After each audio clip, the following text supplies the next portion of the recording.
Page 456, Chapter 12, Tyurzak. Oh, that good Russian word, ostrog, meaning jail. What a powerful word it is, and how well put together. One senses in it the strength of those thick, impenetrable walls from which one cannot escape. And it is all expressed in just 6 letters. And it has so many interesting connotations deriving from the words that are close to it in sound, as for instance, strogost, meaning severity, and ostroga, meaning harpoon, and ostrota, meaning sharpness, the sharpness of the porcupine's quills when they land in your snout, the sharpness of the blizzard lashing your frozen face, the sharpness of the pointed stakes of the camp perimeter, and the sharpness of the barbed wire too. And the word ostrognost, meaning caution, a convict's caution, is somewhere close too. And then the word rog, meaning horn. Yes, indeed, the horn juts out boldly, and it's pointed forward. It is aimed straight at us. And if one glances all over at Russia's jail, customs, and conduct, at the entire institution during, say, the last 90 years, then you'll see not just one horn really, but 2 horns. The Narodnaya Volya, people's will, revolutionaries begin at the tip of one horn, right where it goes, right where it's too excruciatingly painful to take even on the breastbone. They kept wearing it down gradually until it got rounded off, shrank to a stump, and was hardly a horn any longer, and finally became just a woolly, open spot. This was the beginning of the 20th century. But then, after 1917, the first swelling of a new knob could be felt, and there splaying out, and with the slogan, "You don't have the right," it began to thrust upward again, and to narrow to a point and harden, to acquire a horny surface, until by 1938 it was pinning the human being right in that gap between the collarbone and the neck. Tyurzak. And once a year, the single stroke of a watchman's bell could be heard in the night, in the distance. Tone. If we pursue this parabola with the help of one of the prisoners of the Schlüsselburg fortress near St. Petersburg, we find that initially things were pretty bad. The prisoner had a number, and no one called him by his family name. The gendarmes acted as if they had been trained at the Lubyanka. They didn't speak a word on their own. If you stammered out, the reply came, "Speak only for yourself." The silence of the grave, the cell was in eternal shadows. The windows were frosted glass, the floor asphalt. The hinged ventilation pane in the window was open for 40 minutes a day. The food consisted of grits and cabbage soup, without meat. They would not allow you any scholarly books from the library. You wouldn't see another human being for 2 years at a stretch. Only after 3 years would they let you have sheets of paper, numbered. And then, little by little, things got to be more lenient, as the point of the horn got rounded off there. There was white bread, and then the prisoners were allowed tea and sugar, and could have money and could buy things in addition to the rations. Smoking was permitted. They put transparent glass in the windows, and the transom could be kept open all the time. They painted the walls a light color. In no time at all could you get books. By subscribing to in no time at all could you could get books by subscribing to the St. Petersburg Library. There were gratings between the garden plots. One could converse through them, and prisoners even delivered lectures to other prisoners. By then the prisoners were urging the prison administration, give us more land to work on, more. So they planted 2 large prison courtyards in flowers and vegetables, no fewer than 450 varieties. And then there were scientific collections, a carpentry shop, a smithy, and they could earn money and buy books, even Russian political books, and also magazines from abroad. And they wrote their families and got letters from them, and they could go out for a walk the whole day long if they liked. And gradually, as Figner recollects, it was no longer the superintendent who shouted at the prisoners, but we who shouted at him in 1902 because he refused to forward a protest of hers. She ripped the shoulder boards off his uniform, and the result was that a military investigator came and apologized profusely to Figner for the ignoramus superintendent. How did that horn come to shrink and broaden? Figner explains it to some extent by the humanitarian attitudes of individual prison superintendents, and also by the fact that the gendarmes became friendly with the prisoners, got used to them. One significant factor certainly was the prisoners' determination and dignity and adroitness in conducting themselves, but nonetheless I myself believe that it was the temper of the times. The moisture and freshness in the air which drove away the thundercloud. This breeze of freedom which was sweeping through society, it was decisive. Without it, one could have given the gendarmes instructions from the short course every Monday and kept tightening things up, kept putting the screws on. And instead of impressed labor, Vera Nikolaevna Figner, for tearing off an officer's shoulder boards, would have gotten 9 grams in the back of her head in a cellar. The weakening and shaking up of the Tsarist prison system did not come about on its own, of course, but because all society, in concert with the revolutionaries, was shaken up and ridiculing it in every possible way. Tsarism lost its chance to survive. Not in the street skirmishes of February, but several decades earlier, when youths from well-to-do families began to consider a prison term an honor. Excuse me. When army officers, even guard officers, began to regard it as dishonorable to shake the hand of a gendarme.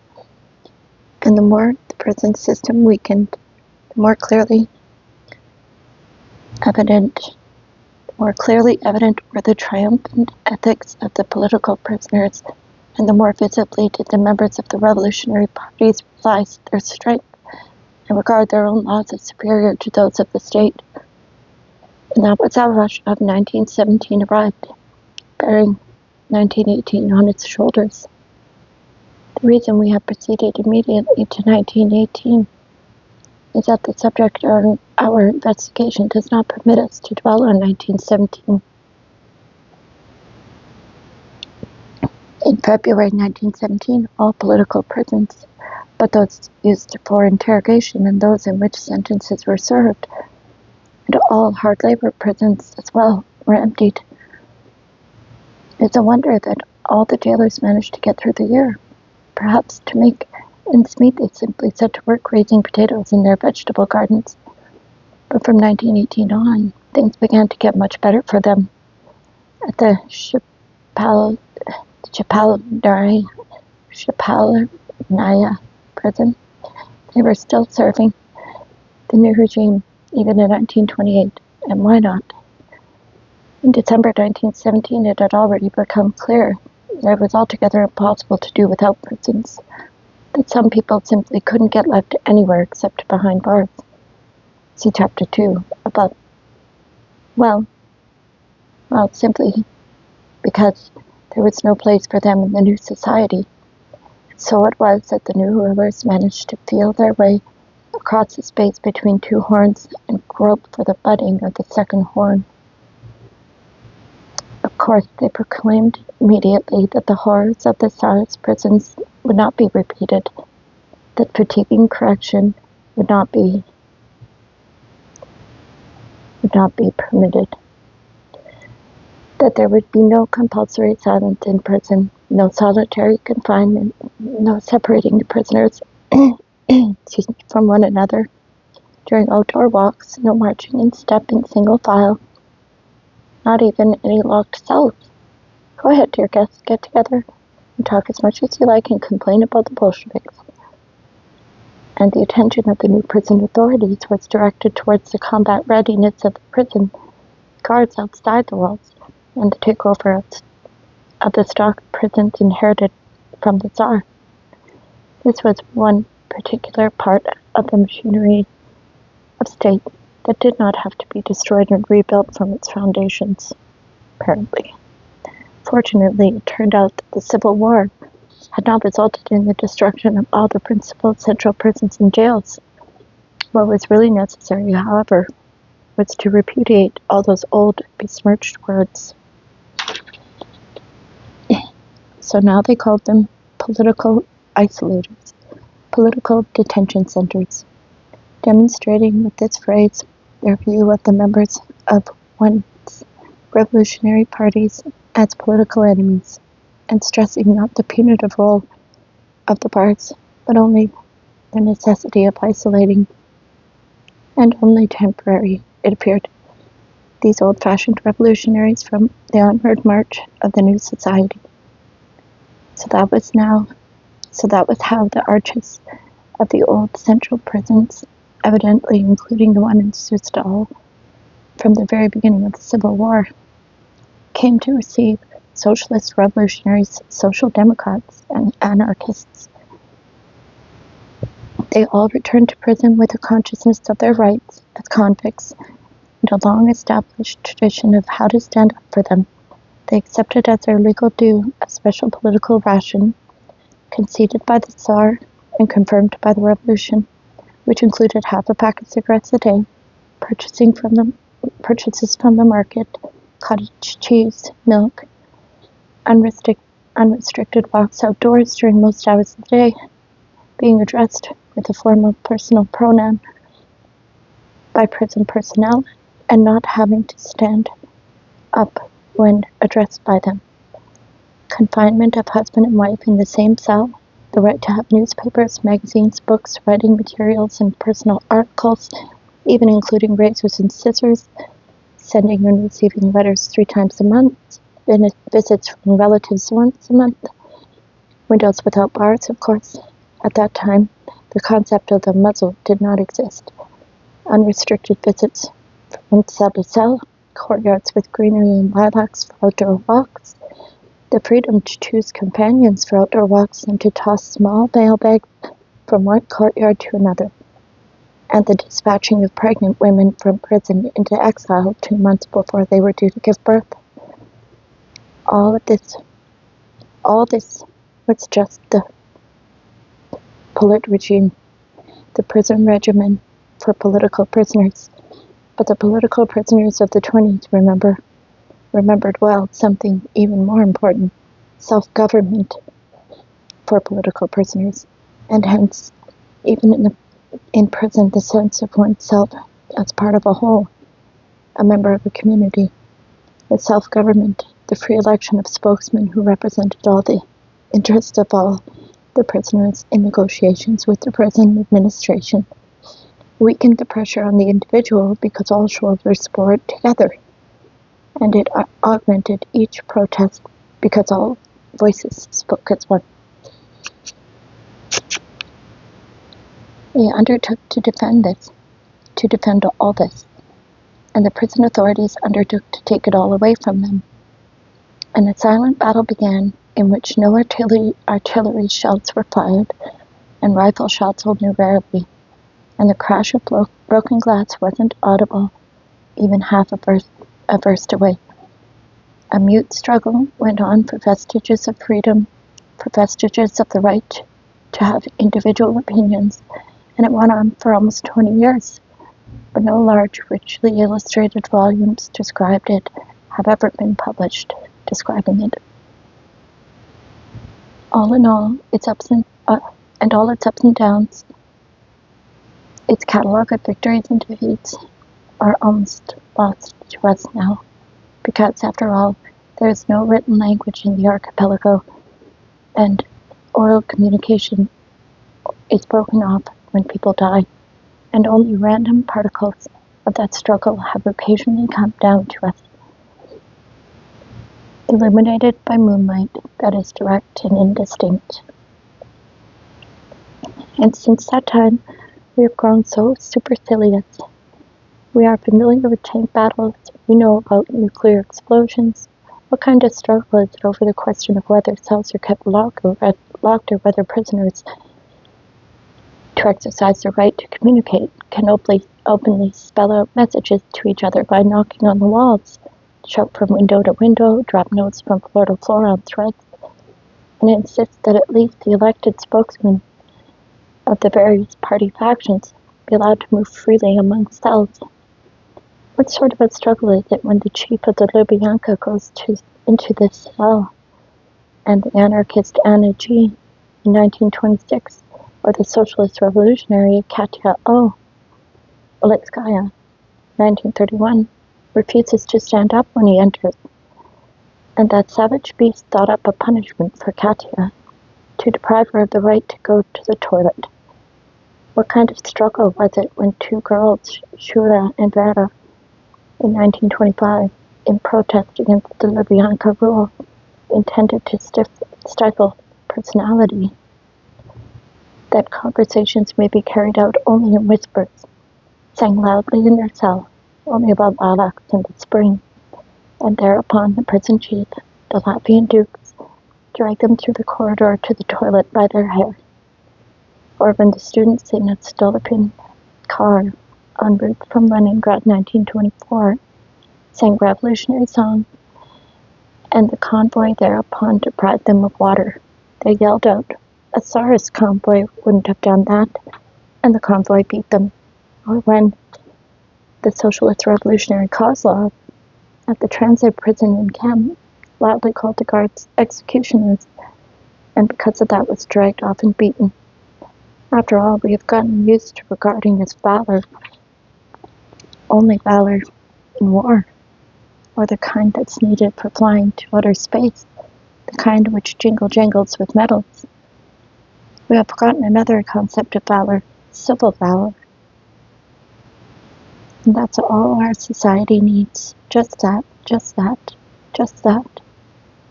That's all we need, and that's exactly what we haven't got.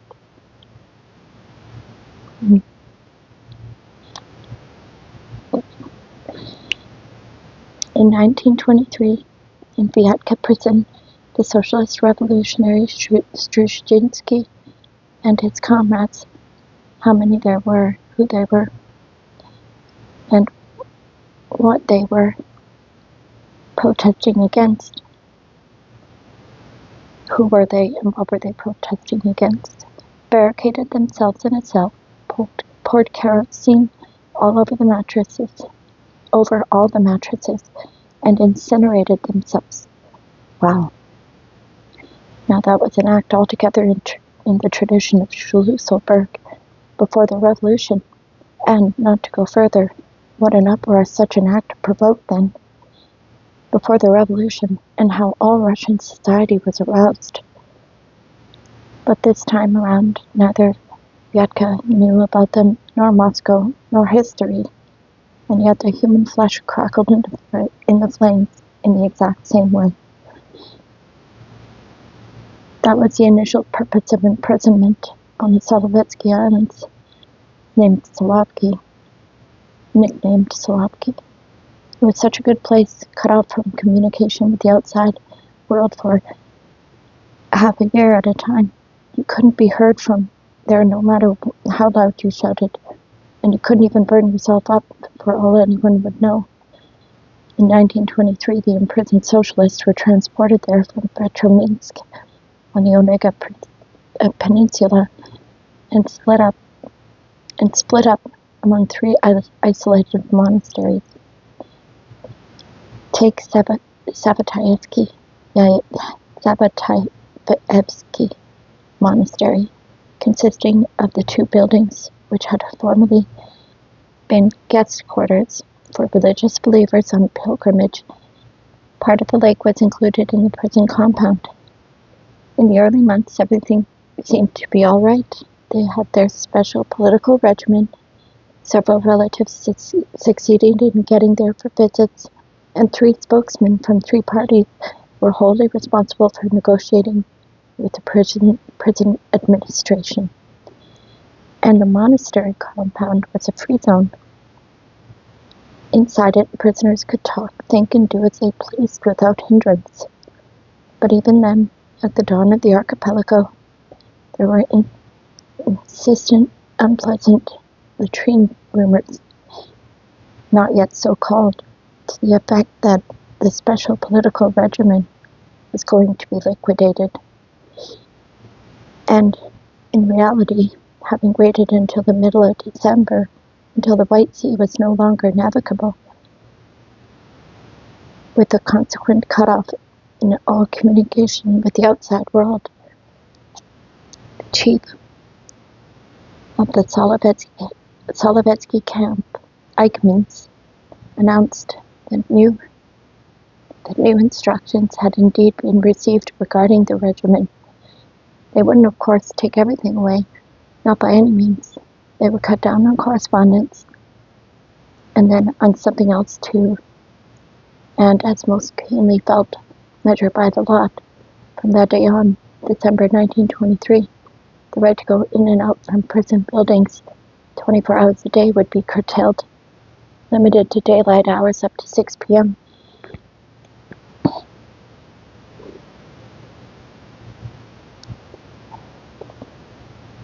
The party fractions decided to protest. The party fractions decided to protest, and the socialist, revolutionary, and anarchists called for volunteers. On the first day of the new prohibition, they would go outside at exactly 6 p.m.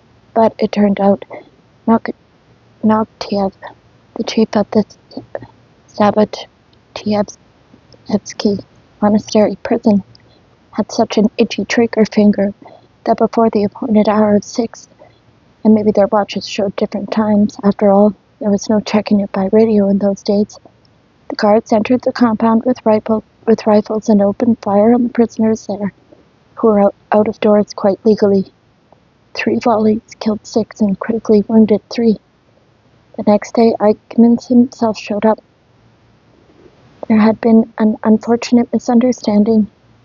Nogtiev was removed, transferred, and promoted. A funeral was held for the victims.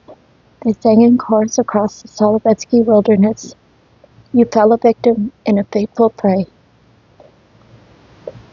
Was it perhaps the last occasion when that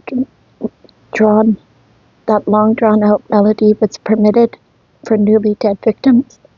They pushed a great boulder out the common grave and carved on it the names of those who had been killed. One cannot say that the press concealed this event. Pravda, for example, carried a report in small type. The prisoners had attacked the convoy, and 6 had been killed. The honest newspaper, Rautanya, reported revolt on Solovki. Yet the prisoner had defended the regiment successfully, and for a whole year no one spoke about changing it. For the whole of 1924, yes, but towards the end of the year, insistent rumors circulated again that they were planning to introduce a new system in December. The dragon had grown hungry again.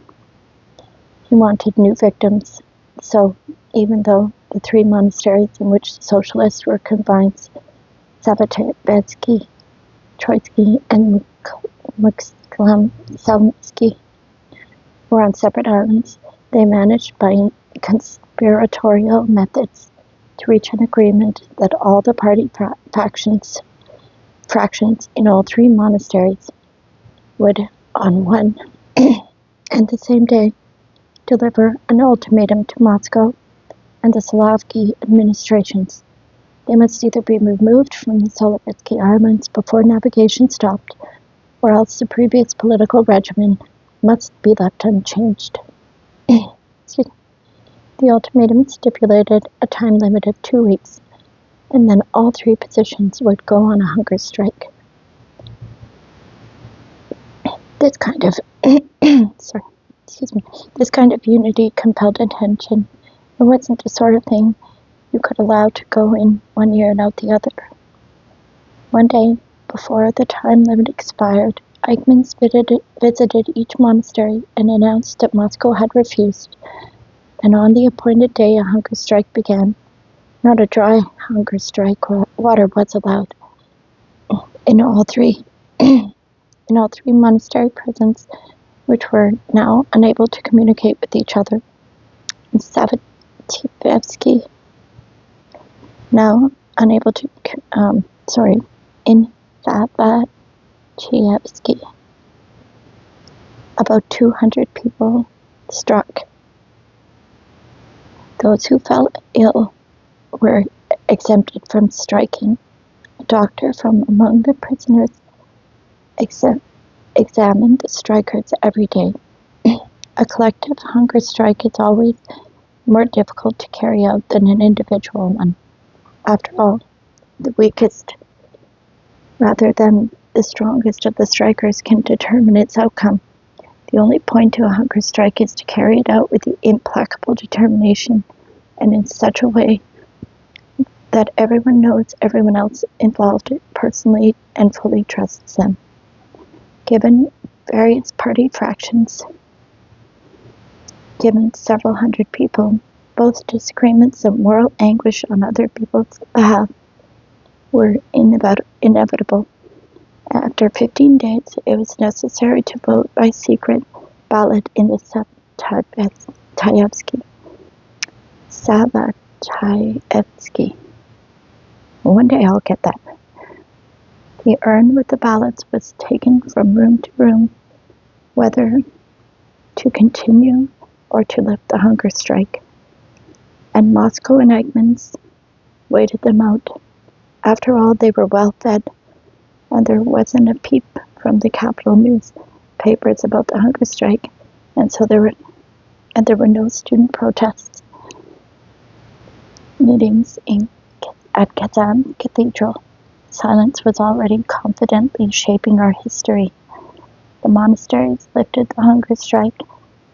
They had not won out, but they hadn't lost either. The political regimen was left intact for the winter, except that cutting firewood in the forests was added.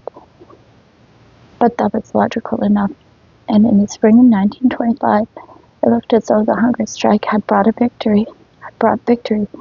The prisoners from all three monastery prisons were removed from Solovki to the mainland. No more Arctic night and no more half-year cut off from communication.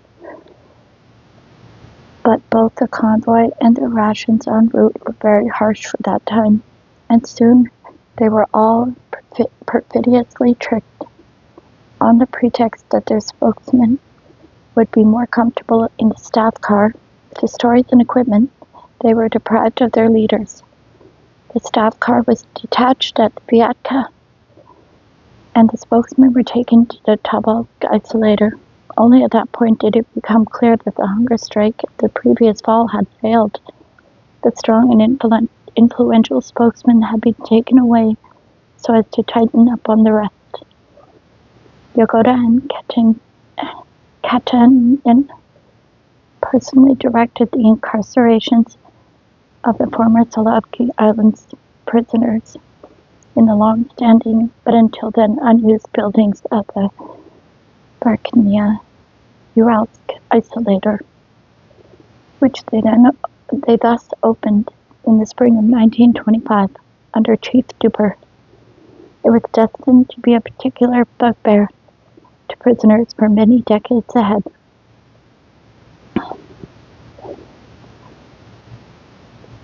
The relocated former Slovak prisoners immediately lost their freedom to move about. The cells were locked.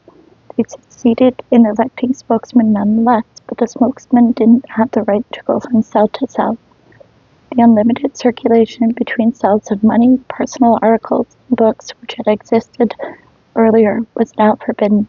They shouted back and forth from window to window until the guard fired from his tower into the cells. In reply, they organized a protest. They broke window panes and destroyed prison equipment. And after all, breaking a window pane is something to think about twice. They might just not replace it all winter, and it would be no big surprise in that. It was under the Tsar that the glaziers used to come on the run. The struggle continued, but it was now being carried on in desperation and under grave handicaps. In the year 1928, according to Pyotr Petrovich Rubin, some event or other precipitated a new joint hunger strike by the entire Verkhnya Uralsk isolated. But this time, the earlier stern and solemn atmosphere was absent, as were the approval of friends and a doctor of their own. On a certain day of the strike, the jailers came bursting into the cells in overwhelming numbers and simply began to beat the weakened prisoners with clubs and boots. They beat them to within an inch of their lives, and the hunger strike ended. Thank you for listening. Have a good day.